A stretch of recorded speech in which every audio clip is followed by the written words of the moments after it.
Thank you, Zadika and Devel and Jaleesa for laying this mic out like you all slayed it.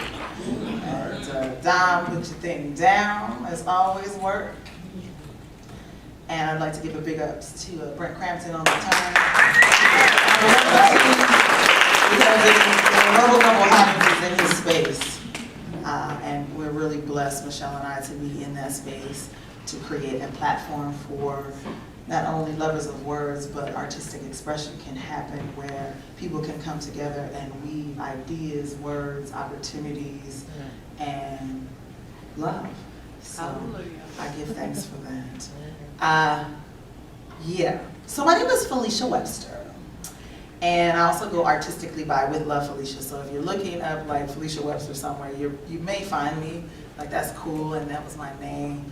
But Withlove Felicia is where you'll find me online. So if you're looking for me, and I'm not saying that you are, but just in case you're checking for me, it's Withlove Felicia.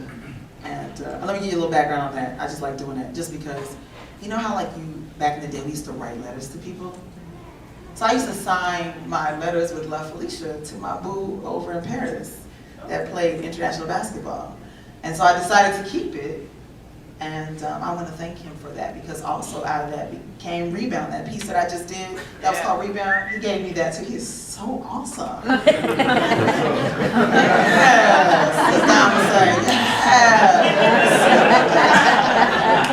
Yes. Yes, you just never know what lessons people bring to your life. And regardless of the experience, regardless of what happens, there is always a lesson. And in those lessons, there are always blessings. Amen. So don't forget that there's a blessing in your lesson. That's real. Because sometimes we get it twisted. If we were perfect, we would not be on earth. That's real talk. There would be no reason or opportunities for us to experience what we're experiencing here on earth. Because we'd be somewhere else, and whatever you believe in, that's where we would be. Kicking it somewhere else. So this piece that I'm going to share with you now, I did at an event at the Malcolm X Center, and I was asked by several people I see in this audience to do it again. I'm an interactive artist, so we're going to interact. Can you hear me? Because sometimes I don't feel like I need I don't even need the mic. I'm louder than the mic. So if I move off of this mic, will you still be able to hear me based on our last experience together? Yes. Okay, because that's important to me. And a part of this oral tradition that I do, spoken word, which is a part of the African and African American oral tradition, there's call and response. And I always tell people, call and response is like being at church, but not everybody's church, okay? Because everybody's church doesn't do that. So if you go to the Lutheran church, if you've been to Montgomery, you know I do this rendition. If you go to the Lutheran church, because I was born and raised in the Lutheran church, we did a lot of amens. We sat down, amen. And there's not a lot of call and response. And then my mama snuck us over to the Baptist church because the Lutheran church only lasted an hour. And the Baptist church was still going. Took a break at dinner and then went again. And in that church, it wasn't, amen. That's Lutheran, Baptist. And the Lord said, yes! And the people said, amen. Amen. Okay, so in my performances, it's important that we have some feedback. I want you to be a part of this. This should be like an experiment between us all, that we should have that kind of fun. We'll pull up my pants here. That's not a part of this show. And let's do this. I can't love you till I love myself, yay.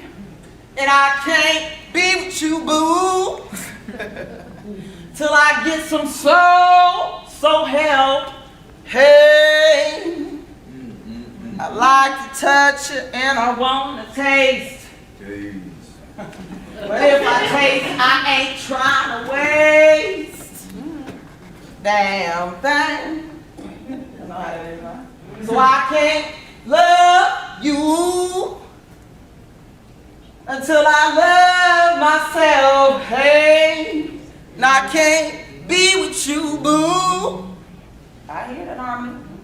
till I get some so help. Hey, I like to touch you and I want to taste. But if I taste, I ain't trying to waste a damn thing. So I've been thinking.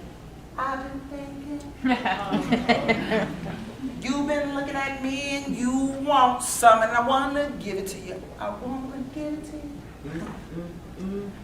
But I got a question before we hit this bed. You've been tested. Have you been tested?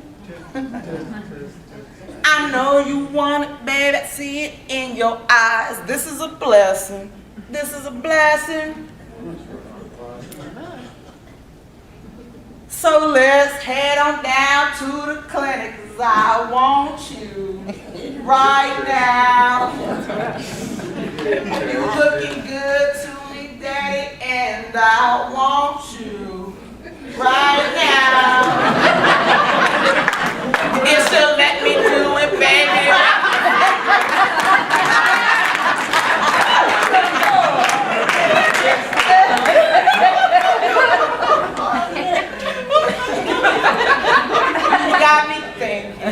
Got me thinking. I'm wondering how far this is gonna go. You keep wanking. You keep wanking. Got my girl over here twitching and she's blinking. She's blinking. She says that she really wants some and I ain't mad. I ain't mad. But we need to go to the clinic, Daddy. Are you sure? You're not positive. 'Cause I know you want it. I see it in your eyes, the way you look at me. You seem surprised as if I don't want it too. Don't get it twisted, boo. I want it just as much as you, but it's important that we have an intellectual and honest conversation about what we've been going through. Yes, I can bend over and touch my toes. Lord knows I want to do it for you. I can suck a bullet out of a gun, baby. I want to do it for you.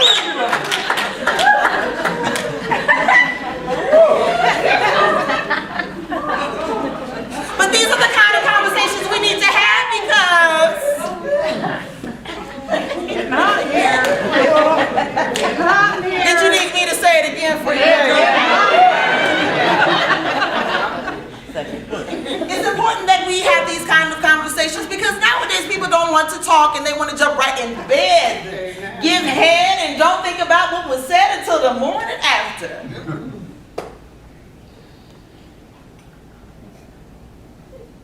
And it's important that we talk. Like taking chalk and writing on the sidewalk. I want to know if what we're doing is real. Because it's not just the physical that we're exchanging, but our souls are exchanging too. Every time I have sex with you, we are creating a soul tie. And soul ties are hard to untie because you keep tying them with everybody you've been with. So we get it twisted because we think that we're just supposed to count the people we've been with. Yeah, we're getting tested. That's the right thing to do. But what about the spiritual aspect of it all? Because Daddy, I want you right now.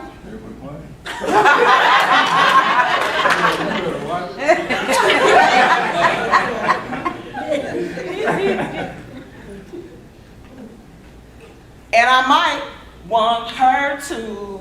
Nah.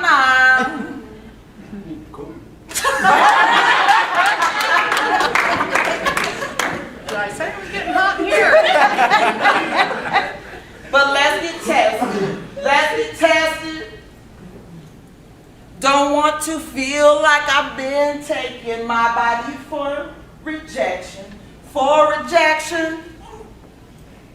Because it's important that we have this conversation. This conversation is going to lead to more than just this moment. This conversation means more than just this time. This conversation could mean a lifetime. of conversations that we need to have. See, love didn't do that to you if you're being honest and authentic. Because love didn't do that to you if your boo was lying. And if you didn't ask the proper questions, love didn't do that to you. So let's have a conversation and let's get tested. Don't keep me guessing. Because baby, what I got is a natural selection. And I'm sure, you're sure, he's sure. I can tell they hold hands. I'm sure that once we have a conversation, we can have some revelations and deal with the occupations of the people in the clinic who know what they're doing, so that we can be sure about what it is that we're doing. And I can make a choice. See, the whole idea of this right now happening between us is about choices. I have a choice to be with you, you have a choice to be with me, regardless of the results. But we can make an intellectual and logical decision about how we're going to get there. Please don't run up in me raw without a condom on. Yes, it tastes good. But should I taste it just because it's dripping in front of my face? And y'all know how it goes when it starts to drip. All of a sudden you get a quiver in the lip. Then you want to go in there and take a sip. Next thing you know, you taking a dip. Then all of a sudden you got a dick in your mouth. I don't know what this all about. I thought we was going to bend over. Next thing you know, you calling me Range Rover. I just wanted to back it up. Come on.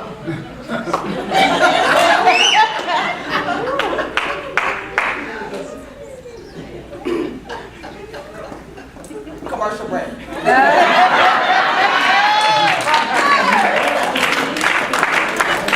There's a pause right here. The pause is because what happens is that we don't talk like this. We don't have conversations like this. We don't talk about how we're going to do what we're going to do and the outcome or the possible outcomes. And so people frivolously have interactions and sexual experiences, and they're not having conversations. Conversations allow for people to make choices based on what is shared. When we're honest in those conversations, then we can make a conscious decision. Conscious decisions are important because both parties get to make that decision. It's not fair if you're not talking and one person is being dishonest.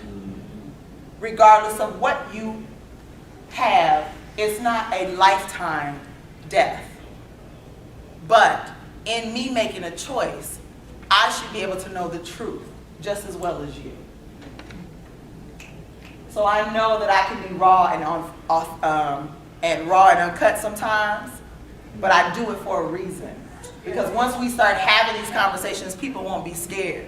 So adults, first of all, y'all got to get it right. Because these young people doing all kinds of things that you can't even think of. Amen. And because I work with them, I can tell you that. So once we can be honest with ourselves, we can be honest with them. And we're not here to make judgments about anyone's past or what they have done before. That doesn't matter. It's about moving forward.